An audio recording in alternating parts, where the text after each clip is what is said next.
Hello hello friends, कैसे हैं आप लोग। आज हम लोग देखेंगे AWS में स्नोबॉल का पहले कॉन्सेप्ट समझेंगे कि स्नोबॉल होता क्या है। उसके बाद हम लोग इसका लैब परफॉर्म करेंगे। तो चलिए हम लोग आज का लेक्चर स्टार्ट करते हैं। स्नोबॉल स्नोबॉल वैसे स्नोबॉल को अगर समझा जाए, स्नोबॉल होता क्या है, एक आइस क्यूब होती है, बर्फ का पहाड़ को कहते हैं हम लोग स्नोबॉल। लेकिन AWS के टर्म्स में इसका मतलब होता है स्टोरेज के से। Physical data transport solution that helps moving TB or PB of data in or out of AWS। Means जब आपको TB टेराबाइट और पेंटाबाइट में डेटा को AWS में मूव करना हो या AWS अपने लोकल डेटा सेंटर में मूव करना हो, उस कंडीशन में आप स्नोबॉल का यूज करते हैं। स्नोबॉल एक हार्डवेयर डिवाइस होती है जिसके जो आपका टीबी एंड पीबी में डेटा कैरी करती है, स्टोर कर सकते हो उस डिवाइस के अंदर। आप टीबी नंबर ऑफ टीबी में नंबर ऑफ पेटाबाइट में डेटा आप स्टोर कर सकते हैं, और उस डेटा को स्टोर करके आप अपने लोकल प्रीमाइसेस से वो डेटा आप AWS के डेटा सेंटर में माइग्रेट कर सकते हैं, या AWS के डेटा सेंटर से वो डेटा आप अपना सपोज करिए आपका एक DC होस्ट है आपका AWS में, आप उसको बंद करना चाहते हैं।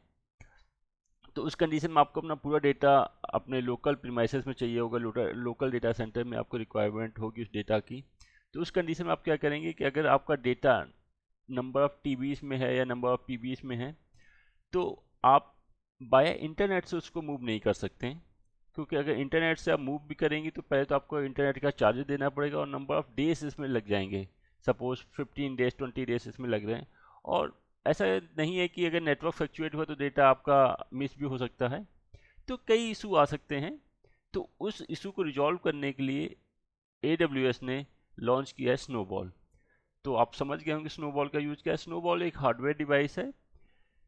तो जैसे ही आपको पहले इसके लिए आपको रिक्वेस्ट रेज करनी पड़ती है AWS में। जैसे ही रिक्वेस्ट रेज करेंगे तो वहाँ से स्नोबॉल आपके पास डिलीवर होती है, और जैसे ही डिलीवर हो जाएगी आप उसमें अपने सर्वर से अटैच करेंगे आप स्नोबॉल को। सर्वर से अटैच करने के बाद जो भी डेटा है आपका TBs एंड PB, वो डेटा आप स्नोबॉल में मूव करेंगे। आफ्टर दैट ये डेटा आप ये स्नोबॉल फिर से आप मूव होगी आपकी कहाँ पे, AWS डेटा सेंटर में।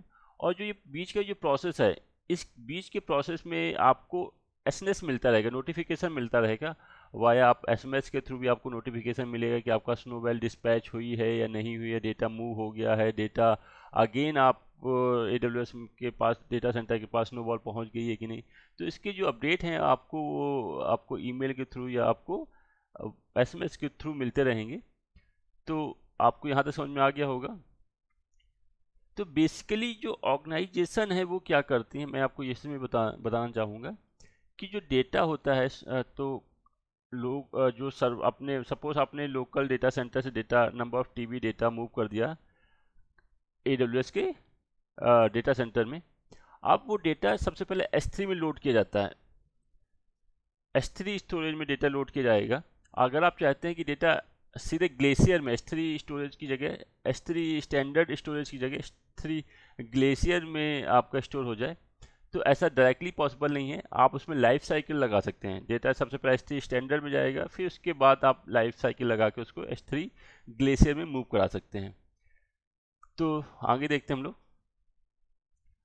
Alternative to moving data over the internet means, जैसे मैंने सब बताया कि आपको जब डेटा आपका इंटरनेट से मूव नहीं कर पा रहा है, उसका अल्टरनेट वे क्या है डेटा को मूव करने का। तो उसका अल्टरनेट वे है AWS का स्नोबॉल। इनकेस जहाँ आपका नेटवर्क फेल हो रहा है डेटा को मूव करने के लिए, आपके पास नंबर ऑफ TB डेटा है, तो आपके पास जितनी अच्छी भी स्पीड होगी, लेकिन जब डेटा मूव करेंगे तो डेटा मूव करने में आपको दिख जाएगा कि वो 15 डेज ले रहा है, या वो 30 डेज की रिक्वायरमेंट है डेटा को कंप्लीट डेटा मूव होने पे सोर्स टू डेस्टिनेशन।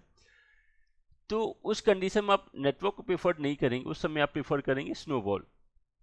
तो alternative to moving data over the network and paying network fees. ठीक है, अगर नेटवर्क के थ्रू आप मूव करेंगे तो आपको नेटवर्क की बैंडविड्थ जितना यूटिलाइज कर रहा है उसका भी पे आपको करना पड़ेगा।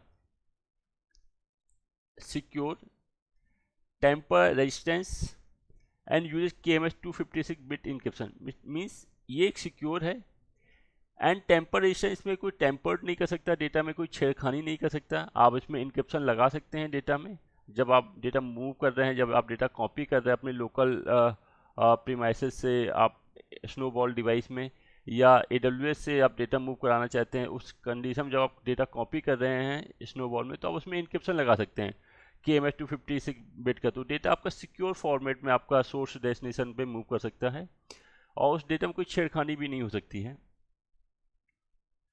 Trekking using SNS and text message for shipping label. मैंने जैसे आपको बताया था कि इसकी ट्रैकिंग के लिए आपके पास SNS या बाया ईमेल के थ्रू नोटिफिकेशन मिल जाएगा कि आपकी जो स्नोबॉल डिवाइस है कहाँ पे है, शिपिंग लेवल में डिस्पैच हुई है या कहाँ पे है, इस समय कहाँ लोकेटेड, किस रास्ते में है। तो इसको आप देख सकते हैं, SNS के थ्रू आपको अपडेट मिल जाएंगे। पे पर डेटा ट्रांसफ़र जॉब, आप जितना डेटा ट्रांसफ़र करेंगे उसी हिसाब से आपको पे करना पड़ेगा स्नोबॉल यूज के लिए। यूज केसेस कहाँ पे आप यूज कर सकते हैं इसके बारे में मैंने डिस्कस किया है यहाँ पे। लार्ज डेटा क्लाउड माइग्रेशन, मतलब बहुत ज़्यादा डेटा है जिसमें आप क्लाउड को माइग्रेट करना चाहते हैं, मीन्स आप लोकल प्रीमाइसेस से क्लाउड में जाना चाहते हैं, या क्लाउड से आप दूसरे किसी क्लाउड में जाना चाहते हैं, या क्लाउड से आप वापस लोकल प्रीमाइसेस में आप अपने सर्वर शिफ्ट करना चाहते हैं, उस कंडीशन में आप यूज कर सकते हैं। DC डिकम्युनिकेशन, मतलब अपने जो आपका जो डेटा सेंटर है उसको आप बंद करना चाहते हैं, जो आपके सर्वर होस्टेड हैं क्लाउड में उन्हें आप बंद करना चाहते हैं, उस कंडीशन पे आप स्नोबॉल से डेटा मूव कर सकते हैं। थर्ड, डिजास्टर रिकवरी कंडीशन अगर कोई है, सपोज आपका डेटा सेंटर अचानक वहाँ पे आपको लग रहा है कि कोई डिजास्टर आने वाली है, जैसे अलर्ट हो गए सुनामी आने वाली है, आपका डेटा सेंटर मुंबई में है और आपको लगता है कि डेटा सेंटर क्रैश हो सकता है, तो आपको विदिन बहुत जल्दी डेटा को मूव करना है, तो आप उस कंडीशन में भी स्नोबॉल का डिवाइस का यूज़ कर सकते हैं। आप स्नोबॉल की रिक्वेस्ट रेज करेंगे, स्नोबॉल आएगी, डेटा मूव करेंगे और डेटा को आप data centre AWS data centre में फॉरवर्ड कर देंगे। तो उस कंडीशन में भी आप स्नोबॉल डिवाइस का यूज़ कर सकते हैं। Where use, if it take more than 1 week to transfer over the network, use snowball device. जैसे मैं बताया कि अगर आप डेटा नेटवर्क से मूव कर रहे हैं, अगर डेटा 1 वीक से ज़्यादा टाइम ले रहा है, आपको दिखा रहा है डेटा मूव होने में सोर्स टू डेस्टिनेशन, तो AWS वो रिकमेंड करता है कि उस कंडीशन में आप नेटवर्क को प्रीफर्ड ना करके AWS की स्नोबॉल डिवाइस को प्रीफर्ड करें। तो AWS की जो स्नोबॉल डिवाइस है जस्ट लाइक ऐसे दिखती है, मैंने उसकी इमेज यहाँ पे दिखाई है, तो इस तरह से आपको दिखती है और इसमें अंदर स्टोरेज होता है जिससे आप कनेक्ट कर सकते हैं अपने सर्वर को। तो ये इस टाइप की डिवाइस होती है। चलिए आगे देखते हैं स्नोबॉल का प्रोसेस क्या है, कैसे पूरा प्रोसेस रन करता है, कैसे आप स्नोबॉल की रिक्वेस्ट रेज करेंगे, कैसे डेटा मूव करेंगे। तो वो पूरा प्रोसेस मैंने यहाँ समझाया हुआ है। पहले तो आपको रिक्वेस्ट रेज करनी पड़ेगी, आपको अपने रीजन में जाके पहले अपने रीजन सेलेक्ट करना पड़ेगा। AWS ये देखता है कि उस रीजन में स्नोबॉल की सर्विस अवेलेबल है या नहीं है। तो पहले तो आपको रीजन सेलेक्ट करना पड़ेगा, किस रीजन के लिए आपको स्नोबॉल की रिक्वायरमेंट है। अगर उस रीजन में अवेलेबिलिटी है स्नोबॉल की तो आपको रिक्वेस्ट रेज करनी पड़ेगी। तो request snowball device from the AWS console for delivery. तो सबसे पहले आपको रीजन जरूर डिफाइन करना पड़ेगा। उसके बाद रीजन डिफाइन करने के बाद आपने स्नोबॉल डिवाइस की रिक्वेस्ट रेज कर दी है, तो उसके बाद क्या होगा, install the snowball client on your server. तो जब तक वो आपका जो स्नोबॉल डिवाइस है स्नोबॉल के डेटा सेंटर से आपके पास आती है, मूव होती है, तो उस टाइम के बीच में आप स्नोबॉल का एक क्लाइंट होता है, स्नोबॉल क्लाइंट सॉफ्टवेयर, उसको अपने सर्वर में इंस्टॉल कर लेंगे। इस क्लाइंट सॉफ्टवेयर के बिहाफ में ही या हेल्प से ही आप अपना डेटा मूव कर पाएंगे ऑन प्रीमाइसेस में जो डेटा है, या आपके पास जो लोकल डेटाबेस रखा है, स्टोरेज डेटाबेस में रखा है TVs में, वो स्नोबॉल क्लाइंट की हेल्प से ही स्नोबॉल डिवाइस में मूव हो पाएगा। तो जब आपके पास डिवाइस आ जाएगी तो आपने ऑलरेडी सर्वर में एक स्नोबॉल क्लाइंट इंस्टॉल कर रखा होगा, तो आपको क्या करना होगा, connect the snowball to your server and copy file using the client. मतलब आपको स्नोबॉल डिवाइस अपने सर्वर से कनेक्ट करनी होगी और उस क्लाइंट की हेल्प से जो डेटा है आप मूव कर देंगे कहाँ पे, स्नोबॉल डिवाइस में। Ship back to device when you are done. जैसे ही आपका डेटा कॉपी हो जाएगी तो वापस आप इसे बैक कर देंगे उसको वापस AWS के डेटा सेंटर में, वापस उसको शिपिंग कर देंगे और data will be loaded into S3 bucket. और मैंने जैसे बताया कि इनके बीच में आपको अपडेट मिलते रहेंगे ईमेल के थ्रू, SMS के थ्रू, मेल SMS के थ्रू कि आपका जो स्नोबॉल डिवाइस कहाँ पे है इस समय, उसकी क्या करंट कंडीशन क्या है, डिस्पैच में है, डिलीवर्ड में है, क्या कंडीशन है, उसका आपको अपडेट मिलते रहेंगे। जैसे ही स्नोबॉल डिवाइस आपकी AWS डेटा सेंटर के पास जाएगी, AWS के में क्या होगा, वो डेटा आपके S3, आप वहाँ पे बकेट भी बताएंगे। जब आप स्नोबॉल रिक्वेस्ट रेज करते हैं तो आप वहाँ पे बकेट भी बताते हैं कि इस बकेट में डेटा आपको मूव करना है या इस बकेट से डेटा मूव करना है, तो वो डेटा आपकी उस स्पेसिफिक उस बकेट में आपकी क्या हो जाएगा, मूव कर देंगे AWS वाले। तो data will be loaded into S3 bucket, तो डेटा आपका S3 बकेट में लोड हो जाएगा। स्नोबॉल इज कम्प्लीट वाइप्ड, उसके बाद स्नोबॉल को पूरी तरह से साफ कर दिया जाएगा, बिल्कुल खाली कर दिया जाएगा, बिल्कुल फॉर्मेट कर दिया जाएगा, मतलब उसमें कोई भी डेटा नहीं रहेगी जब आपका कम्प्लीटली डेटा स्नोबॉल से S3 में आ जाएगा। और tracking is done using SNS, उसके भी आपको अलर्ट मिलेंगे कि स्नोबॉल आपका फॉर्मेट हो गया, डेटा आपका मूव हो गया S3 में, इन सब के आपको अलर्ट मिलेंगे। तो ये प्रोसेस मैंने आपको बता रखा है, इस प्रोसेस के थ्रू डेटा आपका मूव होता है on premises to AWS cloud या S3 बकेट में। चलिए नेक्स्ट देखते हैं। अब स्नोबॉल एज क्या है? स्नोबॉल एज भी just like a snowball device ही है, बस स्नोबॉल एज में क्या है, कंप्यूटिंग फीचर इनेबल है जो स्नोबॉल डिवाइस में नहीं था।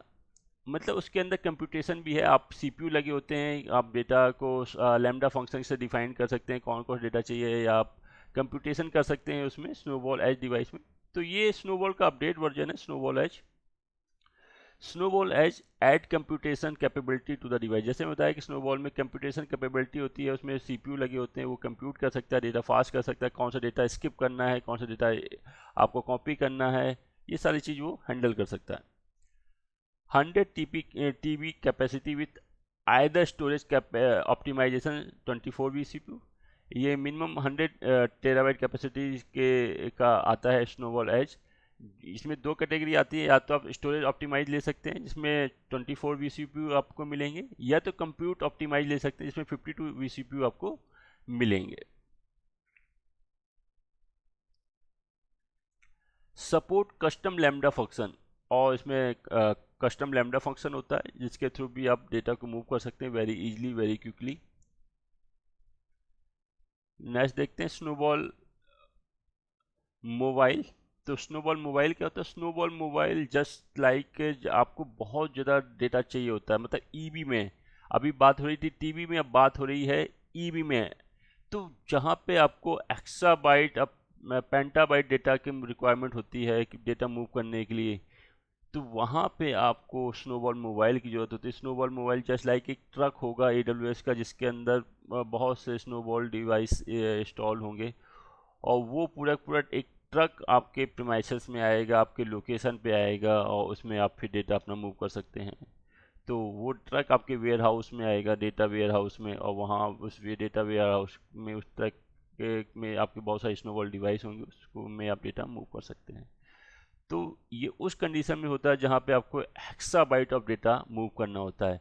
तो transfer हेक्साबाइट of data means 1 EB, हेक्साबाइट में मीन्स 1000 PB, एक हेक्साबाइट में 1000 पेंटाबाइट होते हैं, और 1000 PB मीन्स होता है 10 लाख TB, 10 लाख टेराबाइट। समझ लीजिए कितना ज़्यादा होता है। उसको अगर मल्टीप्लाई करना है GB से तो मल्टीप्लाई 1024 आप मल्टीप्लाई कर देंगे तो 1 EB बराबर कितने GB आएगा, वो आपको कैलकुलेट मिल जाएगा।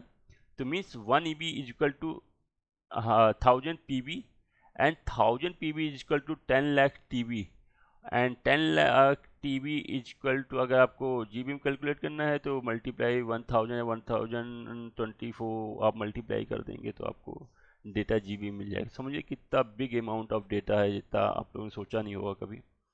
तो उस कंडीशन में आपको स्नोबॉल मोबाइल की स्नोबॉल मोबाइल की रिक्वायरमेंट होती है। तो ये देखिए मैंने उसकी एक इमेज भी लगा रखी है, इस टाइप का एक AWS का एक पूरा ट्रक होगा जिसके अंदर बहुत बड़ा स्टोरेज होगा, और उस स्टोरेज में आप डेटा मूव कर पाएंगे। ये स्टोरेज पूरा के ये पूरा पूरा ट्रक आपके डेटा वेयर हाउस में आएगा और यहाँ इस ट्रक में ही आपके स्टोरेज होंगे। और इसमें पूरा प्रोसेस वही है जो मैंने आपको पहले समझाया हुआ है। नोट, अब कुछ नोट है, कुछ इंपॉर्टेंट पॉइंट है जो इन एग्जाम में आ जाता है या इंटरव्यू में आ जाता है। वो देखिए क्या है। Snowball can not import to glacier directly. मैंने आपको पहले ही बताया कि स्नोबॉल से अगर आप चाहते हैं कि डेटा जो आपका सीधे S3 ग्लेशियर में आप डेटा मूव कर दें तो ऐसा पॉसिबल नहीं होगा। सबसे पहले डेटा आपका S3 स्टैंडर्ड में जाएगा, उसके बाद आप लाइफ साइकिल सेट कर सकते हैं और उस लाइफ साइकिल के थ्रू ही डेटा आपका S3 ग्लेशियर में आ पाएगा। क्योंकि डेटा ग्लेशियर में क्यों रखा जाता है? क्योंकि जो डेटा आप बता रहे हैं पीबी टीबी डेटा, अगर आप स्टैंडर्ड में रखेंगे तो आपको बहुत ज़्यादा पे करना पड़ेगा, इसलिए डेटा आप ग्लेशियर में स्टोर करते हैं। तो you have to use Amazon S3 first and S3 life cycle, मतलब उसके बाद आप S3 लाइफ साइकिल यूज कर सकते हैं। तो आप डायरेक्टली डेटा S3 ग्लेशियर में नहीं आप स्टोर कर सकते हैं। सबसे पहले आपको S3 स्टैंडर्ड में ही आपको डेटा स्टोर करना पड़ेगा। सो फ्रेंड, अब चलिए हम लोग इसका लैब परफॉर्म करते हैं। सो फ्रेंड्स, मैं अपने AWS कंसोल में लॉगिन कर लिया हूँ। उसके बाद देखिए क्या करना होता है। तो देखिए इस समय मुंबई रीजन में हूँ और यहाँ पे आपको टाइप करना होगा स्नो, तो आप आ जाएगा AWS स्नो फैमिली।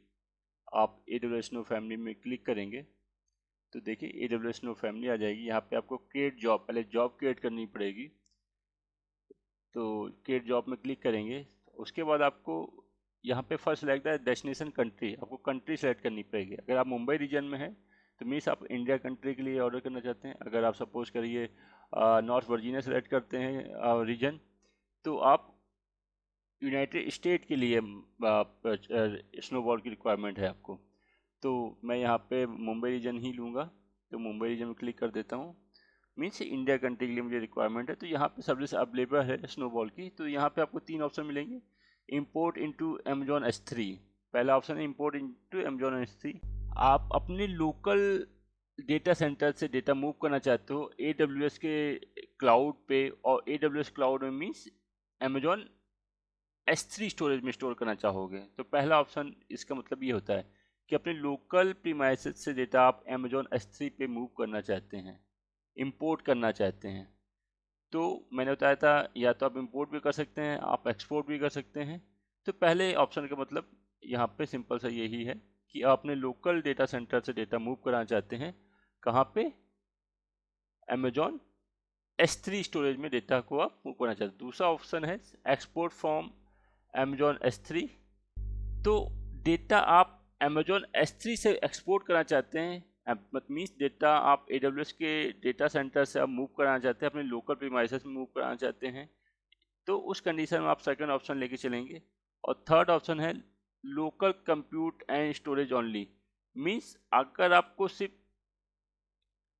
सिर्फ कंप्यूट पर्पस के लिए स्टोरेज चाहिए है तो उस कंडीशन पे आप इस स्टोरेज का यूज करेंगे। पहला option import into Amazon S3 वाला ऑप्शन हम लोग लेके चलेंगे।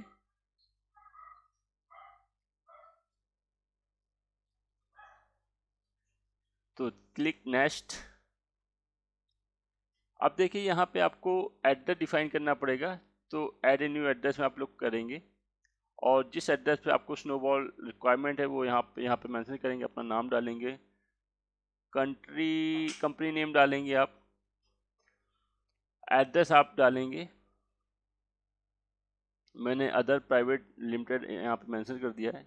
एड्रेस में कोई भी रैंडमली एड्रेस लेके टाइप कर देता हूँ। सिटी गुड़गांव है तो मैं गुड़गांव डालूँगा सिटी, और स्टेट हरियाणा, तो आप सेलेक्ट करेंगे अपना स्टेट।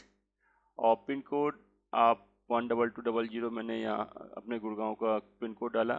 और मोबाइल नंबर कोई भी रैंडमली मैं यहाँ पे मोबाइल नंबर डाल दे रहा हूँ, एक डमी पर्पस के लिए मैं आपको दिखाना चाहता हूँ। तो आपने ये डिटेल, बेसिक डिटेल फिल कर दी, यहाँ पे शिपिंग डिटेल फिल कर दी है। अब अगर आप एक्सप्रेस शिपिंग का ऑप्शन लेते हैं तो इसके लिए आपको थोड़ा ज़्यादा पे करना पड़ेगा, लेकिन 1 से 2 बिजनेस दिन के अंदर ये आपके पास अमेजोन का जो स्टोरेज स्नोबॉल डिवाइस है आपके पास आ जाएगी। अगर आप स्टैंडर्ड शिपिंग करते हैं तो उसमें ज़्यादा आपको पे नहीं करना पड़ेगा शिपिंग चार्जेस, लेकिन 3 से 7 दिन उसमें लगेंगे, टाइम ज़्यादा लगेगा। तो यहाँ पे मैं एक्सप्रेस शिपिंग का ऑप्शन लेके चलता हूँ, लेकिन आपको यहाँ पे जीएसटी की जीएसटी नंबर की रिक्वायरमेंट पड़ेगी कंपनी के। तो उस कंडीशन में एक डमी जीएसटी कॉपी कर लेता हूँ इंटरनेट की साइट में जाके। मैं यहाँ पे जीएसटी नंबर मेंशन करता हूँ, जीएसटी नंबर सैंपल, और मैं यहाँ पे कोई सैंपल नंबर कॉपी करूँगा सिर्फ शो पर्पज़ के लिए, डेमो पर्पज़ के लिए, ताकि मैं आगे के ऑप्शन आपको दिखा सकूँ।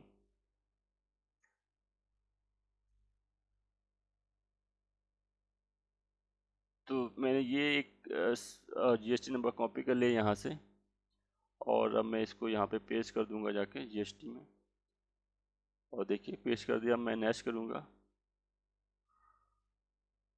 जॉब नेम दे दीजिए, जिस नेम से आपके पास अलर्ट आएंगे उसका कुछ नेम दे दीजिए, जॉब नेम। तो मैंने यहाँ पर जॉब का जो नेम दे दिया है, टेस्टिंग स्नो बॉल करके मैंने एक जॉब का नेम दे दिया, रीजन मुंबई है। अब आपको कौन सा एज स्टोरेज स्नोबॉल एज, कौन से स्नोबॉल एज की रिक्वायरमेंट है। सपोज मैंने कहा 100 TB स्नोबॉल की मुझे स्टोरेज ऑप्टिमाइज की रिक्वायरमेंट है, 100 TB, जिसमें 24 vCPU मिलेंगे और मेमोरी 32 GB मिलेगी।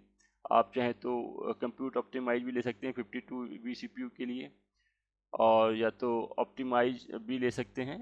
तो जैसा भी आपको रिक्वायरमेंट है, मैं सबसे लास्ट वाला ऑप्शन लेके चलता हूँ 100 TB के लिए। अब यहाँ पे आप, तो ये दो ऑप्शन भी हैं, हम इनको भी यूज कर सकते हैं। इसमें आपका 42 TB के लिए स्टोरेज मिलता है और 52 vCPU मिलते हैं, ये आपका कंप्यूट ऑप्टिमाइज है, और 208 GB ऑफ रैम आपको इसमें इंस्टॉल मिलेगी। तो चलिए स्टोरेज में आते हैं। बकेट नेम पूछा है कि जो डेटा आप इंपोर्ट करेंगे अपने लोकल प्रीमाइसेस से, अपने लोकल डेटा सेंटर से, वो किस स्टोरेज में आप डालना चाहते हैं, किस एचडी स्टोरेज में आप कॉपी करना चाहते हैं। तो यहाँ से आप अपने बकेट का नेम कॉपी कर लेंगे, जो भी बकेट आपकी बनी हुई सब रिफ्लेक्ट करेंगी यहाँ पे उस रीजन में। तो मैं यहाँ पे टेस्ट 2020 एक बकेट कॉपी कर लेता हूँ। इस बकेट में मैं डेटा मूव करना चाहता हूँ, और उसके बाद मैं यहाँ पे नेक्स्ट कर दूंगा। अब यहाँ पे आपको एक IAM रोल बनाना पड़ेगा, तो केट सेलेक्ट IAM रोल में मैं क्लिक करूँगा।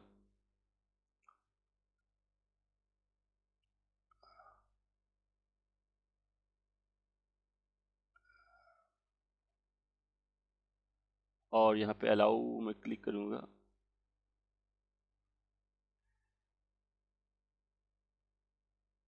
तो देखिए मेरा IAM रोल यहाँ पे बन जाएगा, snowball import -S3 only dash role. ये मेरा IAM रोल बन चुका है। और अकाउंट नंबर्स आपने केएमएस की अगर आप इनक्रिप्ट करना चाहते हैं तो इस केएमएस की इसका यूज कर सकते हैं। अभी मैं डिफ़ॉल्ट ऑप्शन लेके चल रहा हूँ, क्लिक नेक्स्ट। अगर आप एसएनएस, अब आप यहाँ पे टॉपिक डिफाइन कर सकते हैं जिससे आपके पास अपडेट आएंगे उस टॉपिक पे। तो जिस उसी टॉपिक के बेस पे आपको ईमेल मिलेगा या आपको मैसेज मिलना, आप अलर्ट मिलना चाहते हैं तो यहाँ पे ईमेल एड्रेस डाल दीजिए जिस ईमेल एड्रेस पे आपको अलर्ट चाहिए। तो यहाँ पे भी मैं एक डमी ईमेल एड्रेस लेके चल रहा हूँ। मैंने xyz@gmail.com डाला और नेक्स्ट में क्लिक कर दिया मैंने। तो यहाँ पे आप डाउनलोड कर सकते हैं AWS ऑप्स एक सॉफ्टवेयर। इस सॉफ्टवेयर के थ्रू आप बेसिकली अपने सर्वर में इंस्टॉल कर देंगे, और सर्वर से डेटा स्टोरेज में जो स्नोबॉल होगा इस सॉफ्टवेयर के थ्रू ही मूव होगा। ये क्लाइंट सॉफ्टवेयर है। तो मैं इसके फर्दर नहीं जाऊंगा, क्योंकि इसके फर्दर जाना जस्ट लाइक सुसाइड करने के बराबर होगा, क्योंकि उसके लिए एक अमेजोन आपके एड्रेस में शिपिंग कोरियर कर देगा और उसका बिलिंग आपके अकाउंट में ऐड कर देगा। तो आप इसके आगे मत जाइएगा। मैंने आपको एक बेसिक डिटेल बताई, इसके बाद सिर्फ नेक्स्ट बचा है और कंफर्मेशन बचा है। अगर आपने 2 क्लिक कर दिए तो आपके पास AWS स्नोबॉल डिस्पैच कर देगा। तो फिलहाल इस लेक्चर में इतना ही। आशा करता हूँ आपको ये वीडियो पसंद आया होगा। Thank you for watching.